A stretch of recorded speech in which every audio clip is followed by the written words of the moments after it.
The Audible High School Football Friday is on the air. Kimbo Camper, Joe Rose, and let you know the Audible High School Football Friday is presented by Nike. The season has arrived, and it's time to get the latest gear. Check out Nike.com for more. And, Joe, we got a big one here tonight. St. Thomas High School, St. Thomas Aquinas, Miami Central. One's 4-0, one's 3-1.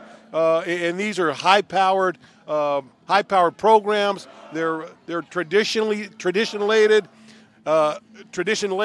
and they are teams that expect nothing but the best whenever the football season begins. Bo, this is the first time in a long time. We've had a lot of Dade Broward games, but we got two legit teams tonight. St. Thomas, of course, undefeated, as you mentioned. And then you look at the other side right now, and you look at Central. One loss to the number 3 team in the country in like triple overtime. Bo, they're really good, and they've been looking forward to this. Central plays one of the toughest schedules in high school football, and they're back at it. They'll be here at St. Thomas Aquinas, where their record through the years, Bo, has been unbelievable. Yeah, tonight's Miami Central St. Thomas Aquinas game will be broadcast live on the Great American Rivalry Live and Miami Dolphins Facebook page. You can tune in at 7 p.m. for kickoff, Joe. Next week we're going to be at Palmetto, Southridge at Tropical Park for a 6 o'clock game. But it's all about this game right here tonight. And these two football teams, both of them, both of them, they've got the goal set not only for state championships, but for national championships. Right. That's always on. It's always on their plate when they line up to play. Bo, I will say this too, and it's early in the football season. But most people believe, along with Carroll City, these are the 3 best teams in South Florida. Yep. And we get a chance to see it. These teams have played each other, not this team, but Northwestern's been in there. But when they played St. Thomas, they didn't have their best teams. Tonight, they're getting the best of Central and the best of St. Thomas, so it'll be good. Joe, there was an article out this week. St. Thomas, 16 former players in the National Football League. And so it tells you the tradition of this program, and you probably start counting Central. They're probably not too far behind with some of those numbers. They've got some pretty good players that are running around out there, I'm sure, too. So. Yeah, when you look at Devontae Freeman and Dalvin Cook, that's not a bad way to start. Not a bad start, running backs, right? Yeah, no doubt about it. So they're still get started here at what's this game start? 7:30? No, 7 o'clock. 7 o'clock start here. So you still got a chance to get out here and check them out if you want to, Joe. And boy, I tell you, look at these. Be packed tonight. The Central buses haven't come, so I haven't seen them. But I tell you, I'm looking at some of these St. Thomas kids, Joe, and they're big, strong. I mean, just the thing about this school, you come here, you get a great education, you get a great religious background if that's what you're looking for. But if you want to come and be a football player, you're going to leave this school. If you don't leave this school ready to play at some point in the next level, whether it's NIAI, Division III, Division II, whatever it is, then you kind of missed the boat, I think. Yeah, I totally agree, Bo. They get them ready. There's a reason a lot of kids like to come here to play. You know that you're a college scout or assistant coach, you're going to make sure this is one of your first stops for sure. So, yeah, no question about it. I'm really looking forward to seeing what happens tonight. Yep. There's going to be a huge crowd. Central travels well, and St. Thomas also travels well, and they're at home tonight. There'll be a lot of people here to find out just how good their team is. And, Joe, we'll get to talk to the two coaches, Roland Smith, Roger Harriette. These guys are they know all about state championships. They know all about being in championship situations. Right. They played in high school. They moved on through the ranks. So these guys are as well groomed as coaches as you can be. And you look at Roger Harriette's number. His number at St. Thomas Aquinas, 40-6 over the years. Since taking over for George. Since taking over for George Smith, yeah. Pretty crazy. We're getting barged in here a little bit. Taking a little of our airtime over here. This tent. You guys authorized to do? Excuse me. Are you authorized to put that tent right there? Huh? Hey, did you get this approved by the school? All you had to say was yes. That's all you had to say. See, the girls are all upset with me now because I was teasing them a little bit.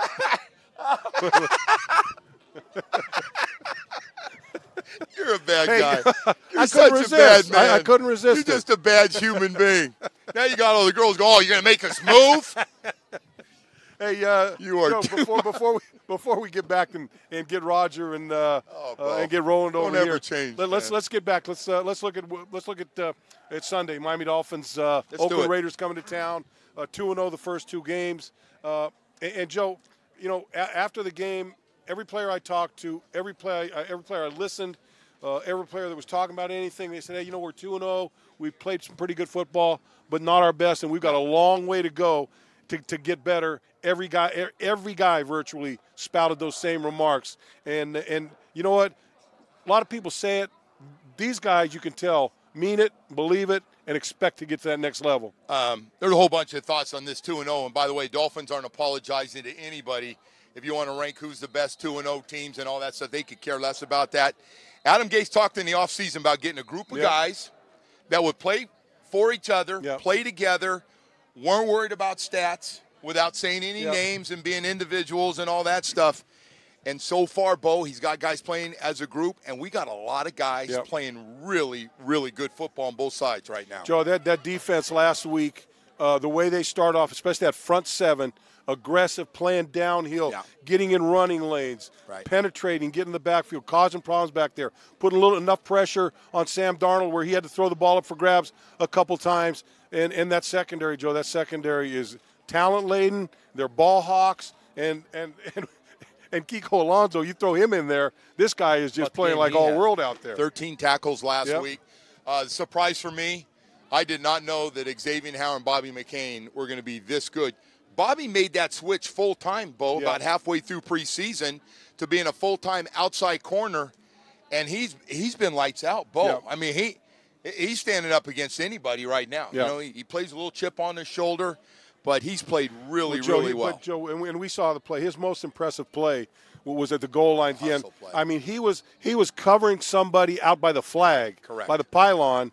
When Rashad makes the first hit on the guy, comes over and finishes off that play to keep who's in the joke of the big tight end out of the end zone. Yeah, Chris Herndon. Yeah. But Bo, I got to tell you, I brought up on the radio when I got there Monday morning and Tuesday, just talking about it was an unbelievable hustle play. Bo, a lot of guys could do it, but you're going, Rashad will make the tackle. Exactly. And Rashad made most of it, but he flips, he stays on his feet. He's going to score. That's just pure hustle play by Bobby McCain. Keep him out by a foot. Yeah, no doubt. And Rashad Jones, really the only guy for the Dolphins questionable at this point going into the game. I would guess that he's going to play in the game.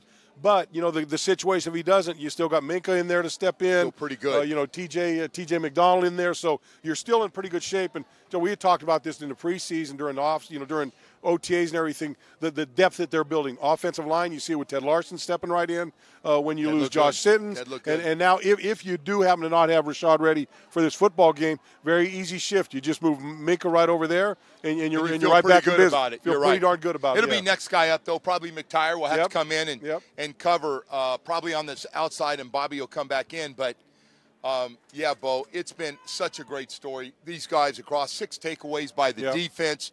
They stopped the run, and then they're teeing off on guys. And if they play run defense the way they did last week, they're going to be a tough team to beat. Raiders come to town. I thought 2 things, Bo. You and I are Bay Area guys. I thought humidity and a long flight out to the humidity. Well, they flew out. I believe they flew out yesterday. So they must have got in last night. They got, but Joe, like you said, we're both California guys. It takes more than 2 days to get acclimated to this weather. Because I'm telling you, it's hot. I mean, everybody that's down in South Florida, it's hot, and that humidity, it just takes it right out of you. And I got a feeling they're going to be wearing those black jerseys out there. I hope on Sunday afternoon. I hope the Dolphins called for the all white look, and let's play that sucker for sure. So it's you feel good about this football team, but the number of people I've talked to this week, Dolphins 2-0. I go, yeah, but let's not get too excited about this. Let's go back a couple weeks and listen to how they were talking about the Jets after their first game. And, the Jets are they're for real. Fireman Ed comes back out of retirement. Even that phony came back. He comes back out of retirement. That's right. And Sam Darnold's going to be the next Joe Namath. Well, what a difference a week makes for them. Well, you ain't kidding. So no it's, question. And Joe, I think the teams now, the league has always been close. Teams are I think they're closer, and the volatility I think is a little bit more with the. I look at it 2 ways. I think the game overall is getting more athletic and faster. And although we're still seeing some big hits out there, just don't have as many big guys running around the field. I was talking to Matt Burke, and we're talking about guys. And I said, "Jesus, does it look like you that the game in general is getting more athletic?" He goes, "Yeah, that's why a guy like like Jerome Baker can fit in at 215 pounds playing linebacker because he's speed. That's right. They're not stepping up and filling holes. They're not the old middle linebackers that do that. They've got to get out and cover. Plays are trying to get sideline to sideline. You got to be able to run all over the place. And so I think the game now is set up for a little bit lighter guys, faster and more athletic. And when you look at the Dolphins lineup from top to bottom, pretty much what you got. I look at what Matt Burke and the way he's using these guys, and he's playing both. Just about everybody suits up on the defense is playing right now. They're rotating linebackers. They're rotating their front, defensive ends and defensive tackles. I just like what's going on. I think Matt Burke is really, he's not going to get a lot of credit. He's putting these guys in position to make plays. He's been pretty good. Well, you talk about rotation. I looked at some of the numbers that these guys played last week, and really the two guys that played virtually every down was Rashad, or not Rashad, it was Kiko and Raekwon. Both of them played 60-plus plays. You look at some of those other guys out there, 20 plays, 25 plays, 23 plays, and I'm talking about the front seven guys. So they're getting – and he was upset. He wasn't upset after the game, but he got kind of caught off guard how few plays Jerome Baker played because they put Chase Allen in there mostly for running situations, kind of left him in there a little bit. And so these guys they've got enough depth and in rotation-wise that, look, if you can get guys playing 20 to 25, 30 plays a game, I mean, you're talking about staying fresh. You're darn right. That's right. You let it go, and if you're tired, put your hand up. We'll get somebody else in, and they feel comfortable with all their backups, right, for just about every position, Bo. It's been fun to watch. I think we need a big offensive game this week. I'm looking at the problems of the Raiders stopping the run. They cut their starting defensive tackle. Eric, he's complaining about no pass rush. Right. They get rid of Khalil Mack. I don't know what the hell he expected. But Bo, you got to attack that. We need to melt them down and have a big offensive game. Yeah, I think they got one sack over the 2 games or something like that, and they're not happy out there, no doubt. Hey, Roger Harriette, head coach at St. Thomas Aquinas, joining us. Comes in at 4-0. Big game here against Miami Central. Coach, this is they don't get much bigger than this. I know when you get to the playoffs and everything, it's a one and done. But for a regular season high school football game, not going to get much better than this. I don't care where you go in this country. No, not at all. This is a great matchup. This is what South Florida football is really all about. So from a St. Thomas Aquinas standpoint, we're extremely grateful, and we're looking forward to the opportunity to represent Broward County and give Central an opportunity to showcase their talent as well. Coach Smith has done a great job with his Rockets over there. So they're disciplined, they're fast, they have a ton of tenacity and school spirit and pride in who they are. So we'll both get after each other. Bo and I saw them a couple weeks ago. I'm just curious. They look to be a super talented. Is it the most talented team you played? Yeah, I would have to say so. DeMatha was a strong team. Their wheels fell off early, but obviously if you've been keeping up with them, they've won the remainder of their games. And but we're here and now type of program. We're focused on win now. The acronym for now stands for no opportunity wasted. And we're fixated on executing one play at a time. Not really that concerned with our opponent, but really the moment. Winning the moment has been our theme for this year. Yeah, Coach, it seems like just South Florida, Dade, Broward County, the quality of players just continues to get more and more. But you know what I noticed? I just noticed that, and I don't care where it is, whether it's Central, whether it's Northwestern, whether it's St. Thomas, whether it's Cardinal Gibbon, wherever you at, the quality of coaching that these kids get in South Florida, to me, it just seems to get better and better and better. Maybe it's just me, maybe I'm getting old, but I just think that the discipline, the way that these kids play, they play smart. They do. Look, kids are going to make mistakes, but I mean, just the quality of play that you see is really good, and to me, that's incumbent on what the coaches bring to the table. And that's going on for 2 reasons. The first reason is, solely predicated on the culture here. Yep. Most states, they're playing football, and I wouldn't go so far to say it's recreational. It's extremely competitive, but at the same time, it's a game. For us down here in South Florida, this has really become a lifestyle. Yes. And it's an event that we truly believe in. We understand the benefit. It provides a substantial amount of opportunity for our young men here, and like anything else that's relevant, if you have a competitive bone in your body and you have a heart and a soul, you want to be involved in it. For the second reason is the media. Yeah. I'm going to be honest with you. A lot of people knock the media for what you guys say and do, but you're the voice. And I was one of the first to say, listen, we need to do more with regards to showcasing leadership and things of that nature. But you know what? The media has done an exceptional job of showcasing youth athletics and rising it to a level of interest with regards to what's our country really interested in. Yeah. And Friday night under the lights has become a great tradition, and you guys have done a remarkable job giving that attention to that. And we're grateful. And as a result, more people come out and they want to be a part of something special. And high school football is special in America. Well, I'll give you this. There's, really no bigger voice and no bigger advocate for high school football than this guy right here. 5 days a week, and he's spouting it out there and getting it out. And I think he's really become one of those guys that people go to when they want to hear about high school football. And then I'm not going to let him. Not too often I give Joe a lot of praise. I love Joe. Usually I'll bust his stones more than that. I'm going to bust his stones right now. He gave me some locker room material, some motivation. He picked St. Thomas Aquinas to lose, which is okay. I did. And you know what? We're grateful. Listen, we're extremely grateful to be on that side of and being the underdog. You can't get away with anything around here. I was wondering what that squint in his eye was when I was talking to Joe. It was a little cold, Bo. It was a little cold when I was on the field talking to the assistant. Little icy over there, huh? Oh, it's personal now. You know it's personal out here. Roger, I do want to ask you, you took over for George Smith, one of the great high school coaches of all time. Yep. The pressure here, what comes with winning, national championships, state championships are expected. What has that been like, and still play a tough schedule? Because everybody knows who this school is. And to be frank with you, Joe, it's a blessed expectation. I played for Coach Smith, and our community and the leaders of this organization, Father Vincent Kelly and Dr. Denise Aloma, have done a remarkable job giving him the support that he needs to establish a great organization with regards to football, and how it's an extension of the pride and joy and enthusiasm spirit of this school. So the pressure really comes from, making sure that we don't disappoint. There's a lot of love and support here. So it's not necessarily about losing a game. It's really about ensuring that these guys are winning on the football field but becoming champions in their life. Right. So that's what we're really focused on. And sometimes losing is a part of that equation, unfortunately. But adversity is a major aspect of life. And when we face adversity here at St. Thomas, we get motivated. Well, Roger, appreciate you stopping by. I know it's got a lot of stuff to do before this game starts. Thank you so much. I appreciate you. I'm going to make sure you're not listening at 7 o'clock hour on Friday. I can tell you that, Come on, man. I'm gonna pick St. Thomas. Thank you. Turn around, Roland. I'm gonna pick St. Thomas this game.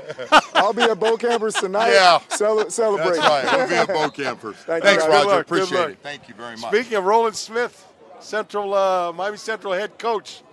Go catch up with Roger. Yeah, no doubt about it. He comes in with 3-and-run record. Who they lose? IMG or somebody, right? No. They lost to a national team a couple weeks ago, but they were really good, ranked third. I think they went 3 or 4 overtimes, Bo, before losing. But hey, man, Central's got one heck of a football team. There he is, Roland Smith. Roland, how you doing, man? Doing good. How's that traffic getting here? Well, you guys? It was pretty smooth, Joe. Yeah, pretty smooth. Wasn't bad at all. Well, you got a little dogfight out here today, huh? Every week. Two very, very, very talented football teams, well coached, ready to play, all about playing in big games. It's about winning state championships, national championships, all that thing. Both guys in the middle of the field today. That's going to be a fun evening. I'm very excited about this game tonight. We've been trying to play this game for the past 20 years. Yep. Even when I was over at Miami Northwestern, I had Coach Harriette in that team when George was the coach, trying to play St. Thomas, and then when Dalvin Cook was a senior, trying to play him. But, we finally got this game going, and we're very excited about playing this game. And both excellent team, well-coached team, and you're going to see a great football game tonight. I got to ask you, and everybody admits this, whether they're getting ready to play or they just watch you, you play everybody, man. Have you thought about, occasionally just throwing somebody in there that might be a little down on their luck a little bit or not? Nah, those type of games don't sit well with me, I try to make sure, when you sign up to play at Miami Central, whatever program I'm a part of, that you play the best schedule and you play the best teams, because that's what the college coaches want to see. They want to see you compete against the best. And therefore, they give my young men the chance to have a scholarship offer by playing these tough teams, playing against good competition week in and week out. Coach, what does it mean for you as a coach with your program, to see kids come up playing youth football and get their way to Miami Central, and then eventually get a chance to go on and not only play college football, but get a college education, get somebody to pay for it. You know, a lot of kids can't afford to go, but you see kids every year that get that opportunity. And people can talk about football all they want, and, oh, it's dangerous, it's this and that, and I think a lot of that's very overblown. But they never look at the positive aspects of what the discipline and the benefits that you get. Like you said, the number of kids on this football field tonight that are going to go to the next level and get an education. Forget football. It's got to be a huge number of kids out here. Just alone last year on my team, we had 24 guys that signed football scholarships from D1 to D1 AA to Division II, Division III, and one junior college kid. And we had more kids signed than our whole district signed. That's the schools in our district. You put Carroll City, Northwestern, Highland, Miami Lakes, and Northern together, and we had 24 kids. So that's the stat we're most proud of, me and my coaching staff, of getting young men an opportunity to go to school and get their free education when they leave us. All right, so how much your guys not lacking confidence no matter where you play? We found that out. Cardinal Gibbons jumped on you early, and then you know the story of the rest. We looked like a track meet in the second half. You play this one tonight, the best that Broward has. How fired up? You ever get a sense for your team as you're coming up on the bus? How fired up guys get for games, or is it just another game for Central? You can say it's another game, but it's not another game because these guys know what the magnitude of this game is. But I tell my guys to stay even keeled because this is what we sign up for, week in and week out. We want to play the best, and just so happen to be St. Thomas Aquinas, and they're very excited about playing this game because it's supposed to be the best of Broward. And anytime a 305 team plays against a 954 team, you're always going to have a great competition. Good point. Coach, the competition, we've talked about it before, the competition from top to bottom. You could go down to Key West all the way up to West Palm Beach, and you're going to find some good football teams in this part of the country. You're right. No matter where you go in South Florida, you're going to find great football teams and great talent. No matter who you play, you're going to find somebody that has some big-time players on their team. They may not be as many as there's going to be on the field tonight. Like we have probably like 20-some guys, from different teams, from both teams might be going to school from this game here. 20-something Division I players, from sophomore, freshmen, it's the juniors and seniors. So it's going to be a great game, and it's going to be a ticket you all should want to pay for to see. It's pretty interesting, too. All the good programs, if a sophomore's good enough, he's on your varsity team. There's no more, just be the star at JV, come on up, you can help us. You got something. Yes. If you're talented enough to play on the varsity level, you're going to play on the varsity level. We don't look at you as you're a freshman or sophomore. We play the best football players. Right. And our job is to put the best football players on the field. Most of the time they are the juniors and seniors, but sometimes you have those elite freshmen and sophomores that's good enough to play on your varsity team. Hey, Coach, when do you start peaking a little bit down there at the youth leagues and look for those kids that have that little something special in them? When does that start?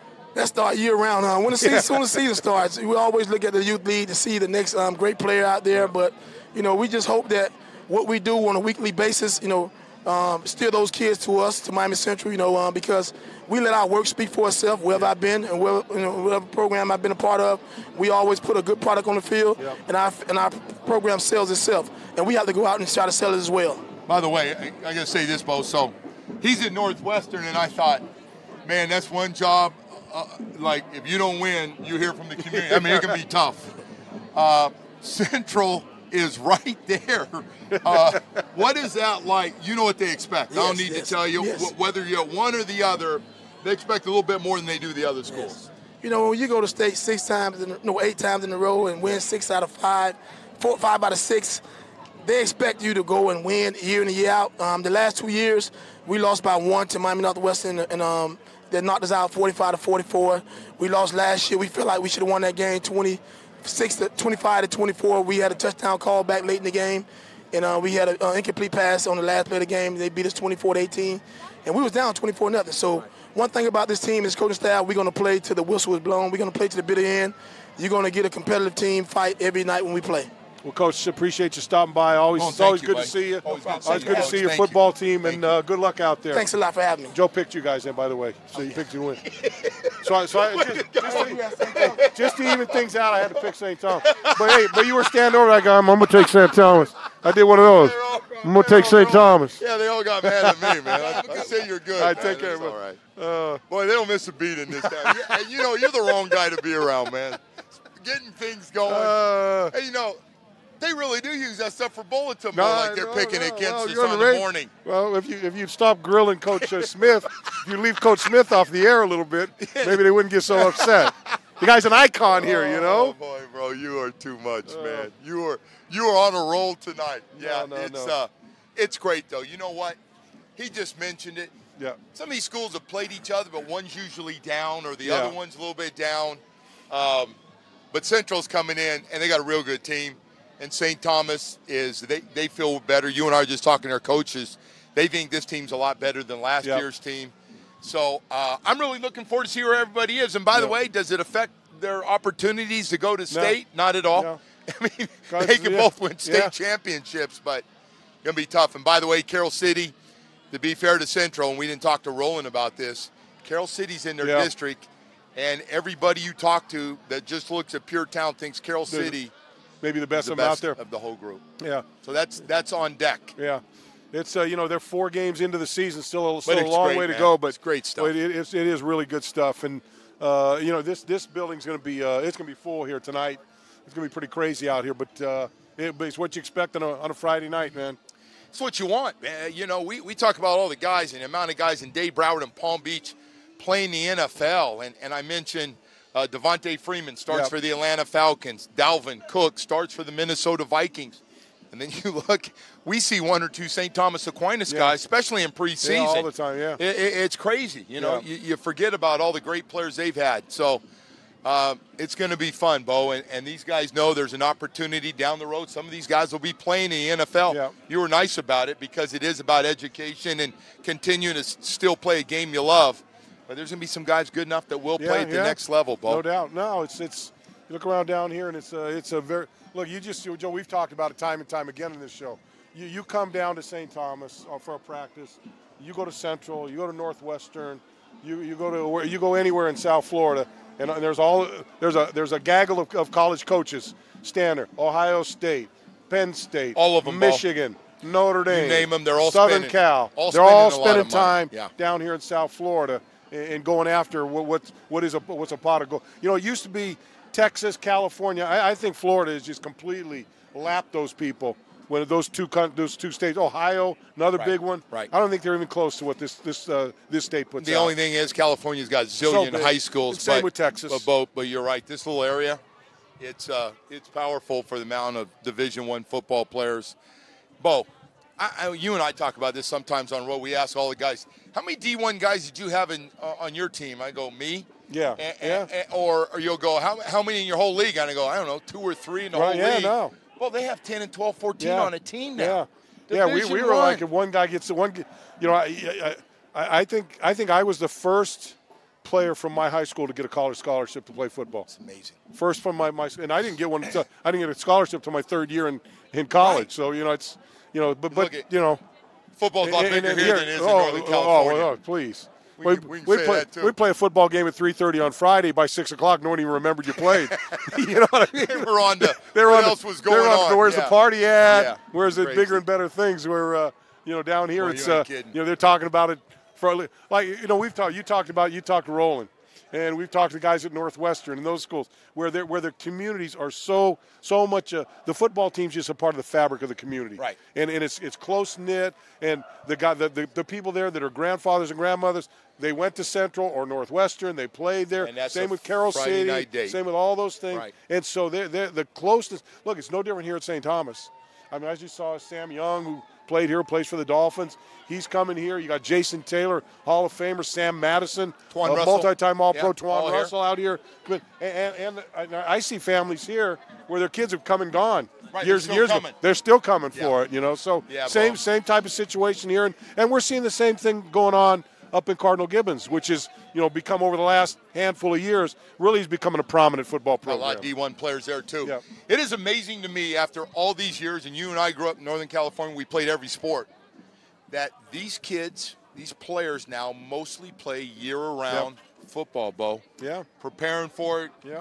7-on-7s is almost its own sport now in the off season. Well, I don't remember ever playing in a 7-on-7. I drive by American Heritage High School 5 times a day. Right. Because it's right by you. half a block from Yeah. me. So, and it's the street I always go down. And Joe, I can't remember a time when I'm driving by where I don't see somebody out in that field working out, practicing. And not one guy. They'll have 5 or 6 guys out there doing different things. And it doesn't matter when it is. Doesn't matter when I go. I see it. I go by on a Sunday afternoon. Boom, there they are out there. It's but that's the commitment that I think the coaches and these schools get from their kids, because look, if you want to compete here, you better put the time in. I agree. And you better be first of all, you better be talented, but you can't be talented and not put the time in and be successful down here. I will tell you one thing about these 2 coaches that we had that are going to be coaching this game tonight.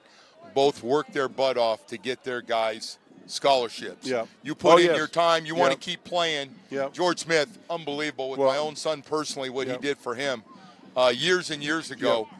You know, I asked George thing. one time. I was just kind of sitting around talking with him. I said, George, man, how many kids did you put into college last year? His last year, we just won 1 year. Right. And he says, well, let me put it to you this way: every kid that wanted to go somewhere and play football, I found a home for them. And some of them were Division III. Some of them, were there. They weren't all Division I. My son went to Colgate. But hey, you know what? Yep. But you know what? Hey, they get a chance to go somewhere. Yep. They get a chance to go to college. They get a chance to play. And they don't get there just on happenstance. These coaches. I don't think people realize the work that these coaches do on the phones, trying to get their kids and try to sell their kids around to programs to get them into the next level, and so they can mainly so they can get most of them just so they can get their education, but the other give them the opportunity to go as high as they can go. Yeah, whatever football it is. And George, through the years, now I'm sitting here paying George Smith a lot of compliments, but I saw what he did. Like, hey, kids come in and go, hey, I know I'm a little small, but I want to keep playing. Yep. Hey, there's 3 schools I think would be perfect for you. George already got a pretty good idea. Yes. Talks to him. And all of a sudden, these guys are like, all right, hey, come play for us. We'd love to have you. Well, you look at credibility, too. I mean, these guys, that's true. When George talks to them, it's not just some guy that, they one of the winningest high school coaches of all time. And you take care of them, and you do them right, and get the whole thing. And look at Big Sam Young. Can we talk Big Sam Young into getting in on there? Can we Sam, come on over here, Sam. Spend a couple minutes with us. Sam, you can't come over here and not. Man, the mayor of St. Thomas Aquinas, man. Are you kidding me? He was over shaking hands, kissing babies, and doing all that stuff over there. I think he's running for Monsignor here or something. Sam's going to be president of something down here. I don't know what. I don't know where, but it will happen. Sam, how you doing, man? You're a little fired up about this. You get this. Some of the guys, I've heard about it, but you get the whole Miami Central St. Thomas Aquinas thing. Absolutely. Dade Broward, and especially these 2 programs with all the history they have. I mean, you can already see the crowd growing here. Yeah. I mean, it's lines out the door, parking. It's a big game. Sam, you played here, and so you know what it's like playing here. How special is St. Thomas and what you leave this school with? But not only that, the level of football you play, especially now with these teams, now where they're going out and they're traveling, they're bringing teams down, national teams. They've gone from that I'm sure when you were more of a state team, now they're a national program, same as Central, same as Northwestern, same as Booker T, same as American Heritage. The quality programs have become national showcase programs. Absolutely. I mean, you see them, they're traveling all over the country now to play these games, nationally televised, ESPN. And you're right, when we were playing, if we got a local channel, that was great news. Yeah, right, that's right. But to your first question, in terms of what the school, what I took from it and the program is the tradition. Yeah. I mean, the guys you play with, you line up on Sundays against your former teammates. Right. I mean, it's unbelievable. I mean, I graduated Marcus Gilbert and Geno Atkins, 2 premier players in the NFL. Yeah. And there's another 15 odd guys. Yeah. I mean, St. Thomas has more than most colleges playing in the NFL. So talk about a tradition, and not only does it, the competition that you play against day in and day out, but they're all great men. Yeah. All great men. So it's really a testament not only to the school but the program. Sam's a 5-star guy, Notre Dame, yeah, and now got a nice long career going in the National Football League. Let's talk about the Dolphins. Everybody's talking about this 2-0. A lot of people surprised. Off-season was like, this thing, they lost some star players. It's not going to be very good. And it's really a way this group's played together. Have you been surprised on the start that you have? Not at all. I think it's just it really speaks to, Coach Gase and the staff and our players. How everyone's kind of bought in, come together. 2 tough games, and to come out 2-0 going into this another tough game against the Raiders. You can't really ask for much more. I mean, both sides of the ball are complementing each other really well, I think, right now. And special teams is taking its opportunity with Jakeem running back a touchdown. So I think we're continuing to get better every week, and we're looking forward to the next one. Sam, I thought 2 years ago at 2016. We were in San Diego, but between the Charger game and the Raider game, or the LA game, whatever game, wherever we were at. Anyway, but I just the whole time I was there, we're out there. I'm looking, man, look how tight this team is. You're really close bonded together. Man, this team now, it eclipses that. I've never because and everyone's kind of in the same wavelength. We were talking early in the show. I said, after the game, you talk, guys, hey, you're 2-0. This thing, yeah, but we haven't played well enough. I've got to get better. We all got to get better, and so it's not, and it's not just talk. Yeah. People are, you're not happy with, you're happy that you're 2-0, but you need everyone needs to get better, and I think when you've got everyone on that same program, and to me, like you said, that's a testament to Adam Gase. I talked to Adam during the offseason. I finally got the guys I want, the team I want, the staff I want, and I think you're starting to see his whole picture come into fruition, and also the fact that guys that want to continue to get better and better and better and overachieve, if you will. Well, I think you hit it right there. I think everyone's goals and expectations have just risen. And, I guess outside of the building, there were certain expectations put on us, but the team has completely different expectations, and they continue to rise. Right. And, you were mentioning 2016, and, it's a different group, but there is that cohesion. And I think, to your point, even greater. And I think moving forward, the things this team is capable of. I'm excited to see where it goes. Yeah. Hey, by the way, playing back home. Not a lot of guys get to go to high school and come back home and play, and I see your mom and dad all the time. How much fun is that? You can't beat it. Yeah. Mom and dad get to come to the games. My wife's from down here. She went to St. Thomas too, so it's being able to be home. Being able to come out on a Friday night and see your old high school play, you can't beat it. Yeah, it's great. Sam, keep going, man. Keep it going on. And great stuff, Sam. Yeah, it's good stuff. Great football too, man. Enjoy the game. It's been a pleasure. It was a pleasure watching you here, and Notre Dame and all. Notre Dame was okay. I'm a Notre Dame fan, man. I kept waiting to get that recruitment letter from Notre Dame. In fact, I still keep going to my mailbox every day. It still hasn't got. One I got. It hasn't got to. Yeah, exactly. No. I didn't have 5-star all over me and a heck of a high school offensive lineman. Sam, enjoy the game tonight. Appreciate it. Very much. Hey, that's going to do it for tonight. Remember, tonight's Miami Central St. Thomas Aquinas game will be broadcast live on the Great American Rivalry Live and Miami Dolphins Facebook page. Tune in at 7 p.m. for kickoff. I want to thank Nike for bringing us the Audible High School Football Friday. We're live from St. Thomas Aquinas High School in South Florida and are excited to be a part of the high school football season with Nike and everyone involved. We're done already? We're done already. Damn. Joe, you've been yakking. I had a lot of coffee. I could barely get a word in edgewise. I had a lot of coffee before I came out tonight for you, Bo. Dunkin' Donuts, you stopped. I was ready. You stopped at 2 different Dunkin' Donuts on the way over. I hit every Dunkin' Donut possible from here and from Davey. All right, for Sam Young, Joe Rose, I'm Kim Bokamp, but that's going to do it. We'll see you again next week.